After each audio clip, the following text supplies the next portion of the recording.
High, good evening everyone. LM Bihanga পরিবারে আপনাদের সবাইকে স্বাগত জানাই। কেমন আছেন আপনারা সবাই? আজকে চলে এলাম আরেকটা নতুন ভিডিও নিয়ে। গরমকাল আসছে তো, দিন কত বেড়ে গেছে দেখুন। এখন কিন্তু 7টা বাজতে যায়, 7টা বাজতে ওই 10 মিনিট মতো বাকি। এখনো দিনের আলোর মতো পুরো আলো আছে। আমি এখন একটু বেরিয়েছি, আমি যাব একটু খাতা কিনতে। তো সাদা খাতা, মানে পুরোপুরি সাদা খাতা এখানে কাছে পিঠে কোথাও দোকানে পাওয়া যায় না। তো দূরে একটা দোকান আছে, ওই 1.5 কিলোমিটার মতো দূরে। তো সেখানে একটা ওই বইয়ের দোকান আছে, সেখানে যাব। সেখানে গেলে সাদা খাতা পাওয়া যায়, সেই জন্য বেরিয়েছি। এছাড়াও আরেকটা দরকার আছে, সেটা হচ্ছে খুব রসগোল্লা খেতে ইচ্ছে করছে। আর নলেন গুঁড়ো আছে অল্প, তো ভাবলাম একবার নলেন গুঁড়ের রসগোল্লা বানিয়ে নিই, সেই কারণে দুধ আনতে বেরিয়েছি। তো যেহেতু সন্ধ্যাবেলা, সন্ধ্যের কাছাকাছি আমাদের পাশেই যে মুদি দোকানটা আছে সেখানকার দুধটা শেষ হয়ে যায়। তো সেই কারণে দূরে একটা দোকান আছে, সেখানে যাব যে দুধ পাওয়া যায় কিনা। এখানে সেভাবে রসগোল্লা পাওয়া যায় না, ওই একটা দুটো দোকানে পাওয়া যায়। তবে তার যা টেস্ট, কোনো বাঙালির মনে হয় না আমার পছন্দ হবে তার টেস্ট। আর পাওয়া যায় ক্যানের রসগোল্লা, সে তো কেমন হয় সে আর বলে লাভ নেই। সেই জন্য ভাবলাম রসগোল্লা ঘরেই বানিয়ে নিই। যাই হোক, আপনাদের সাথে কথা বলতে বলতে আমি পৌঁছেও গেছি এবং নিয়েও নিয়েছি আমার যা যা নেওয়ার ছিল। আমি ফেরার পথ ধরেছি। তো ফেরার পথে ভাবলাম একটু আইসক্রিম খেয়ে যাই, সেই কারণে আমরা যে দোকানটাতে লস্যি খাই, তো সেখানটাতে আমি বসেছি একটু আইসক্রিম খাওয়ার জন্য। আজকে একা একাই খেতে হবে, কারণ অনুপম নেই। আর আমার এক্ষুনি ঘরে যেতে ইচ্ছে করছে না, মনে হচ্ছে কোথাও একটা বসি। তো এইখানটা বসলে বেশ ভালো লাগে, সামনেটা পুরো খোলা, সেই কারণে এখানটাতে বসেছি আর ছোট্ট একটা আইসক্রিম নিয়ে নিয়েছি। আগেই মাথার উপরে এই শেডটা ছিল না, কিন্তু গত বর্ষাকাল থেকে দেখছি ওরা উপরে মাথার উপরে এই শেডটা টানিয়ে দিয়েছে, যাতে বর্ষার সময় কোনো অসুবিধা না হয়। চলুন, ফেরার পথ ধরেছি, অনেক কিছুই হলো, সমস্ত কাজও মিটে গেছে। তো ওই জন্য ফেরার পথ ধরেছি, দুধও পেয়ে গেছি, নিয়ে নিয়েছি। চলুন ঘরে গিয়ে তারপর কথা বলছি।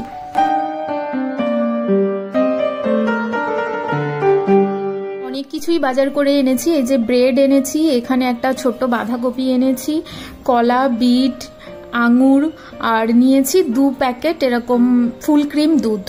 আমুলের দুধটাই নিয়েছি আর ফুল ক্রিম নিয়েছি, কারণ ফুল ক্রিম নিলে ছানাটা অনেকটা বেশি হবে। তো সেই কারণে আমি ফুল ক্রিম দুধটা নিয়ে এসেছি। খাওয়া দাওয়ার এখানে খুব কষ্ট, জানেন তো, যে বাইরে বেরিয়ে একটু কিছু খাবো, কি খাবো আর খুঁজেই পাই না। ধরুন চপ খাবো, চপ পাওয়া যায় না, বেগুনি পাওয়া যায় না। একটু রোল খাবো, সেটাও পাওয়া যায় না। মানে কিছুই তো পাওয়া যায় না আমাদের খাওয়ার মতো, মানে বাঙালিদের মন ভরার মতো আর কি, সেরকম কিছু পাওয়া যায় না। তো সেই কারণে যাই খাবো সব বাড়িতেই নিজেই বানিয়ে নিতে হবে। তো দুধটা আমি এখানে একটা পাত্রে নিয়ে নিলাম, নিয়ে এখানে বসিয়ে দেবো, একটু গরম করতে বসিয়ে দেবো এখানে। ওদিকে দুধ গরম হতে থাক, ততক্ষণে আমি এখানে একটা লেবুর এরকম রস করে নেব আর ছেঁকে নেব, যাতে কোনো দানা ওর মধ্যে না পড়ে। আর রসের মধ্যে অল্প একটু জল দিয়ে দেব। এটা দিয়েই আমি ছানাটা কাটাবো। আর ওদিকে দেখুন, সে গুড় পুরো শক্ত হয়ে যে পাত্রে রেখেছিলাম সেই পাত্রে পুরো বসে গেছে। আমি তো চামচ দিয়ে দিয়ে তুলতে পারছি না, তো সেই কারণে ভাবলাম এটাতেই জল ঢেলে দিই, তারপর এটাকেই গরম আঁচে বসিয়ে দেবো, তাহলে গুড়টা পুরো গলে যাবে। দুধও গরম হয়ে গেছে, তো আস্তে আস্তে ওই লেবু আর জলের মিশ্রণটা, মানে লেবুর রস আর জলের মিশ্রণটা অল্প অল্প করে এর মধ্যে দেবো, আর আস্তে আস্তে একটা চামচ দিয়ে নাড়তে থাকবো, তাহলে ছানাটা কেটে যাবে। আপনারা এই প্রসেসটা ভিনিগার দিয়েও করতে পারেন। আমার কাছে ভিনিগার ছিল না, আমি আর শুধু ছানা কাটার জন্য অকারণ আর ভিনিগার নিয়ে এলাম না, কারণ আমাদের ভিনিগার সেরকম ভাবে ইউজ হয় না। তো হাতের কাছে পাতিলেবু ছিল, সেটা দিয়েই আমি বানিয়ে নিলাম। দেখুন এখানে ছানাটা পুরোপুরি কেটে গেছে।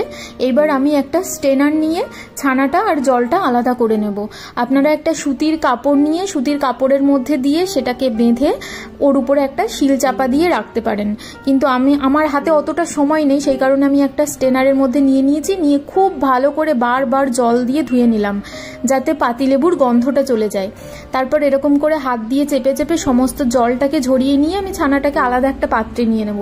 আপনারা ওই সুতির কাপড়ে বেশ কিছুক্ষণ কোনো একটা ভারী জিনিস চাপা দিয়ে রাখলে জলটা ঝরে যাবে। ছানাটাকে আমি একটা প্লেটের মধ্যে নিয়ে নিচ্ছি। এবার এটাকে খুব ভালো করে আমি হাত দিয়ে দিয়ে একদম চেপে চেপে মাখাবো 7 থেকে 8 মিনিট। আপনারা যখনই মাখাবেন দেখবেন এর টেক্সচারও চেঞ্জ হয়ে যাবে, আর এই কালারটাও অনেকটা সাদা হয়ে যাবে, মানে দুধ সাদা একদম হয়ে যাবে। তো তখনই বুঝতে পারবেন যে ছানাটা হয়ে গেছে। যে এখানটাতে দেখুন আগে কিরকম ছানাটা দানা দানা ছিল না, এখন দেখুন কেমন মিহি হয়ে গেছে। আপনারা এরকম করতে করতে বুঝতেই পারবেন যে কখন ছানাটা হয়ে এসেছে। তো আমি আর একটুখানি করে নিচ্ছি, আর প্লেটের গা থেকে দেখুন উঠে চলে আসছে।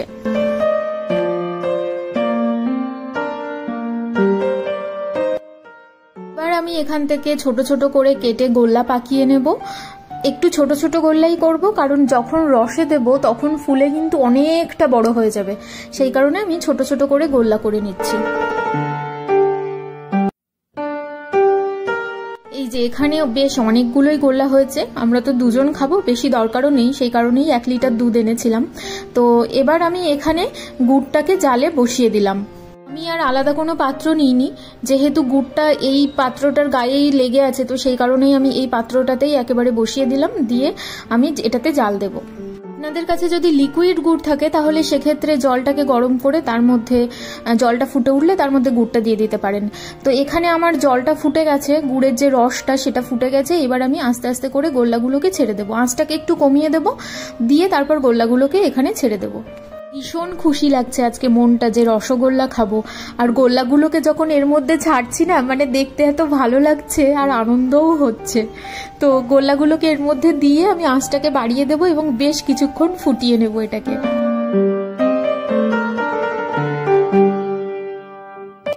এই যে দেখুন এর মধ্যে ফুটতে ফুটতে রসগোল্লাগুলো সব একে অন্যের সাথে মারামারি করছে, আর দেখছেন কতটুকু করে গোল্লা ছেড়েছিলাম আর অনেকটা বড় হয়ে গেছে। কিন্তু তখন কিন্তু অনেকটা জায়গা ছিল আমার পাত্রের মধ্যে, এখন জায়গা হচ্ছে না, ওরা নিজেরাই মারামারি করছে। আমার বোধহয় আরেকটুখানি বড় পাত্র দিলে ভালো হতো। যাই হোক, আমি তো ভুল করে ফেলেছি, আপনারা আর ওটা করবেন না, আপনারা একটা বড় পাত্রতে দিয়ে দেবেন। দেখুন রসগোল্লাগুলো পুরো ফুলে না টইটম্বুর হয়ে গেছে। রসগোল্লাগুলো এরকম ফুলে টইটম্বুর হয়ে যাবে, আর যখন একদম রসের উপরে ভেসে উঠবে তখন বুঝবেন যে আপনার রসগোল্লা হয়ে গেছে। তো আমার এখানে মোটামুটি রেডি হয়ে গেছে, আমি এবার নামিয়ে নেব। এই যে দেখুন আমার রসগোল্লার ফাইনাল লুক। তো আমি একটা খেয়ে টেস্ট করি, আপনারা ততক্ষণে বাড়িতে বানাতে থাকুন আর আমাকে কমেন্ট করে জানান যে ভিডিওটা কেমন লাগলো। দেখা হচ্ছে আবার পরের একটা ভিডিওতে। আপনারা ততক্ষণ পর্যন্ত সবাই সুস্থ থাকুন, ভালো থাকুন।